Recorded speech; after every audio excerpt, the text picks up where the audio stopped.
태블릿이 라면 받침대라니 누가 그런 모르상식한 말을 합니까? 쟁반이지. 안녕하세요, 이쌤입니다.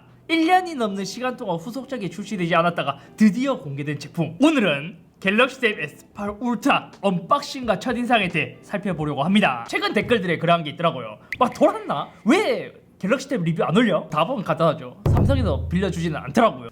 내가 사면 그만이야. 새롭게 출시된 삼성의 태블릿은 갤럭시 탭 S8, S8 플러스, S8 울트라가 출시되었는데 저는 보자마자 이번에는 울트라를 구입해야겠다는 생각이 들었습니다. 왜냐면 S8과 S8 플러스는 폼팩터도 거의 동일하기 때문에 크게 바꿔야 할 이유를 찾지 못했거든요. 울트라를 구입하기로 마음먹고 나서 다음에는 용량 선택에 대한 고민이 있었습니다. 태블릿 같은 경우 큰 용량을 자주 다루지 않다 보니까 대부분 최저 용량으로 구입하는데 이번에도 삼성이 용량이랑 램으로 장난을 쳤더라고요. 최종 제가 구입한 것은 중간에 있는 256기가의 12GB 램 조합으로 구입했습니다. 택배 받자마자 놀란 게 뭐냐면 마치 애플의 매직 키보드를 구입했을 때 들어있는 것처럼 제가 본 전자기기 박스 중에서 가장 얇은 것 같은 느낌인데요. 대신 박스의 퀄리티는 스마트폰처럼 그렇게 고급스럽지는 못하고 진짜 얇아요.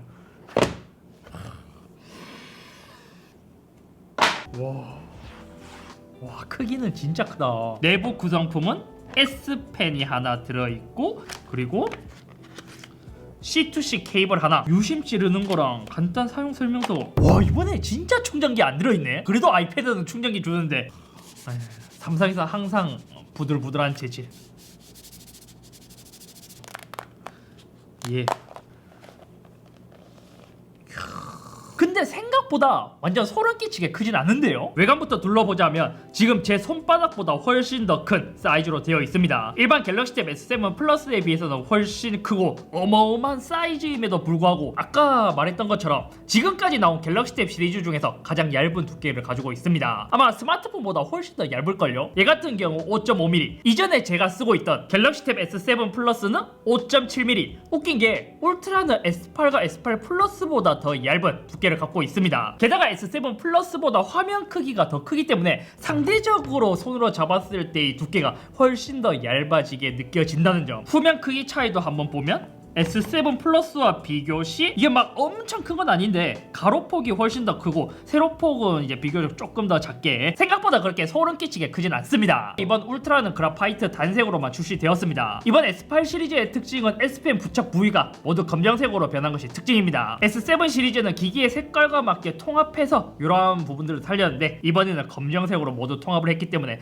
호불호가 있을 수도 있겠죠. 무게도 이게 크기를 생각한다면 그렇게 무거운 무게는 아닌데 그래서 상대적으로 좀 무겁기는 해요. 대략 700g대. 여기서 북커버 케이스랑 본체랑 모두 합치면 거의 1.4kg 후반대 정도 될 것 같거든요. 갤럭시북 이온이랑 그램이 선녀처럼 보인다랄까. 디스플레이 쪽을 보자면 얘는 14.6인치 16대 10비율의 스크린을 탑재했습니다. 그리고 이번에 베젤을 다른 시리즈보다 극한으로 줄인 것이 특징인데 그렇기 때문에 이번 제품의 특징, 얘네들도 애플을 따라하는지 노치가 새롭게 생겼습니다. 이것도 조금 특이한 게 뭐냐면 노치가 있는 건 괜찮은데 여기 노치에서도 카메라가 양쪽으로 뽕뽕 두 개 뚫려 있다 보니까 이게 마치 조금 어색해 보이는 감이 없잖아 있습니다. 저는 또 맥북 프로에서 약간 뇌이징이 되다 보니까 그렇게 막 거슬리진 않는 것 같아요. 맥북만큼 또 노치가 있는 것도 아니고요. 요것도 디스플레이 설정 가면 카메라 영역 감추기, 카메라 영역 표시, 마치 LG 스마트폰에서 처음 제공되었던 것처럼 그러한 것을 할 수 있는 방식으로 되어 있는데 카메라 영역 감추기로 하고 갤러리를 켜보면 오히려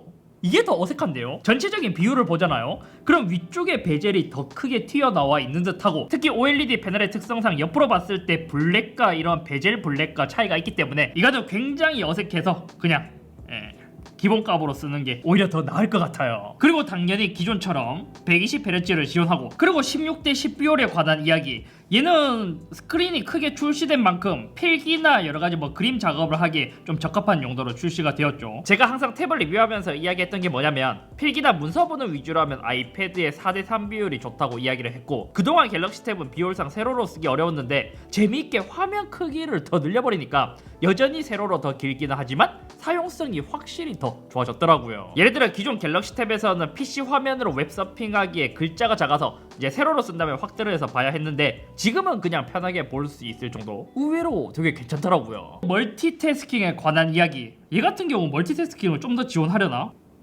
삼성 노트, 갤러리 여기 놓고 유튜브. 멀티태스킹은 최대 3개까지만 가능하네. 분할 화면은 3개가 최대이고 팝업 화면을 하려면 중앙에 놓으면 이런 식으로도 사용을 할 수 있다. 폴드 때부터 들어간 기능이죠. 요것도 그대로 모두 사용할 수 있습니다.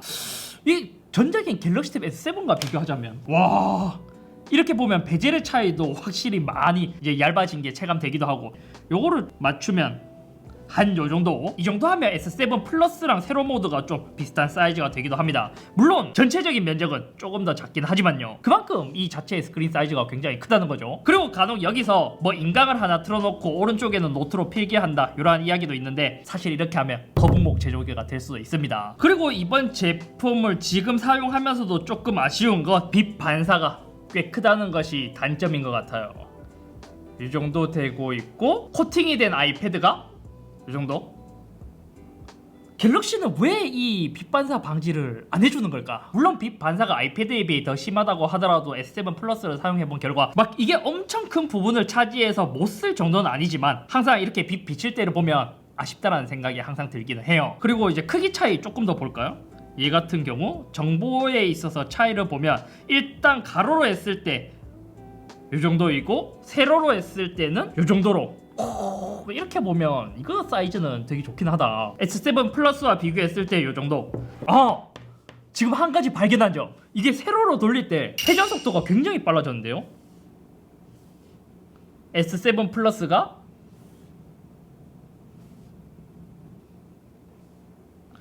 그리고 가로 화면으로 봤을 때 이 정도 사이즈의 차이가 있고, 아마 아이패드 12.9인치랑 사이즈가 거의 비슷할 거예요. 아이패드 12.9인치랑 비교를 하자면, 그러니까 12.9인치랑 14.6인치랑 이 수치로만 봤을 때는 앞자리가 좀 크게 변하다 보니까 엄청 크게 차이가 날 것 같지만 아이패드 12.9인치보다 가로폭이 조금 더 큰 정도의 사이즈를 갖고 있습니다. 그리고 베젤 차이가, 야, 갤럭시 탭이 진짜 얇기는 얇네. 인터넷 서핑을 했을 때의 정보력에 있어서 차이를 보자면 오히려 갤럭시 탭이 애매한 감이 없지 않아 있습니다. 지금 네이버 창을 띄우더라도 얘는 좌우에 조금 빈 공간이 남잖아요. 하지만 아이패드의 경우 그냥 꽉 차게 보이는 모습을 볼 수 있죠. 그리고 세로로 돌렸을 때도 보면 갤럭시 탭은 훨씬 더 길기 때문에 세로로 보게 된다면 정보에 있어서 훨씬 더 많은 영역들을 보여주게 되지만, 세로에 있어서는 엄청 크게 차이가 나진 않는 것 같고, 보통 이렇게 대화면 태블릿을 구입하시는 분들은 일반 A4용지 사이즈와 이제 비슷하기 때문에 많이 구입하시거든요.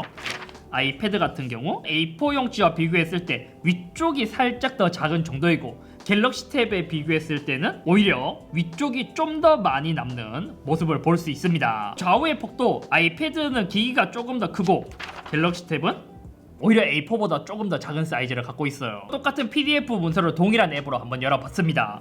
지금 이렇게 보자면 그냥 거의 딱 맞는 사이즈, 밑에 이제 남는 애매하게 남는 부분 아이패드도 있기는 하지만 갤럭시 탭이 훨씬 더 길게 되어 있다. 문서에 대한 가독성은 이 두 개의 스크린 모두 크기 때문에 둘 다 보기에 시원시원하고 좋아요. 오히려 갤럭시 탭은 OLED이기 때문에 조금 더 이제 고화질처럼 보이는 듯한 느낌이 있기도 합니다. 그리고 제가 갖고 있는 갤럭시 탭 S7 플러스는 많은 분들이 아시는 것처럼 녹조 현상을 갖고 있는 디스플레이입니다. 그렇기 때문에 제가 지난 1년간 여러가지 테스트를 하면서도 느낀 점이, 다른 태블릿에 비해 S7 플러스가 훨씬 이제 약간 좀 초록색, 그러니까 녹조 현상이 심하더라고요. 이 두 개의 디스플레이를 비교해 보더라도 오히려 상대적으로 S8 울트라는 조금 더 이제 붉어 보이는 경향이 있는데 얘는 확실히 초록색이긴 해요. 전작에서 심했던 녹조 현상도 아무리 펌웨어를 해도 S7 플러스는 대략 30% 기점으로 한 영역만 이제 녹조가 심하게 올라오는 모습을 볼 수 있었습니다. 하지만 새로운 제품은 여러 번 테스트를 해보더라도 녹조 현상으로 인해 초록빛이 아닌 블랙빛을 띠고 있는 모습이 속이 뻥 뚫린다랄까. 그리고 S펜에 대한 이야기, 이번 S8 시리즈는 갤럭시 S22 울트라에서 적용된 것처럼 S펜에 대한 레이턴시가 많이 좋아졌다고 합니다. 그렇기 때문에 이것도 기존과 비교해서 실제로 어느 정도의 차이가 날까? 가장 먼저 삼성 노트에서 한번 해볼게요. 이게 천천히 조금 더 빠르게, 이거는 S22 울트라에서 봤던 것처럼 진짜 그냥 쓰면 쓸수록 바로바로 따라와요. S7 플러스에서도 하자면 얘도 워낙 빨라서 그렇게 막 드라마틱하게 크게 차이를 느끼긴 어렵지만 기존에도 워낙 빨랐기 때문에 이런 빠른 동작에서 조금 차이를 느낄 수 있을 정도. 25%로 슬로우를 걸어야 그나마 차이를 확인할 수 있을 정도였습니다. 그림을 그리시는 분들에게 유명한 클립 스튜디오에 대한 반응성, 이거는 사실 기존에 있었던 삼성 노트와 비교했을 때 조금 딜레이가 있긴 했습니다. 그래서 S7 FE 영상에서 실제 구독자분께서 이제 어떻게 테스트를 해야 되는지 조금 알려주셨는데, 일단 캔버스 사이즈를 제가 2만 곱하기 2만으로 바꿨고, 또 여기서 중요한 게 여기 이제 펜 설정에서 손떨림 보정을 0으로 맞추는 게 중요하다 하더라고요. 삼성 노트만큼은 아니지만 꽤 빠르게 따라오는 모습을 볼 수 있습니다. 얘도 동일하게 세팅을 했고,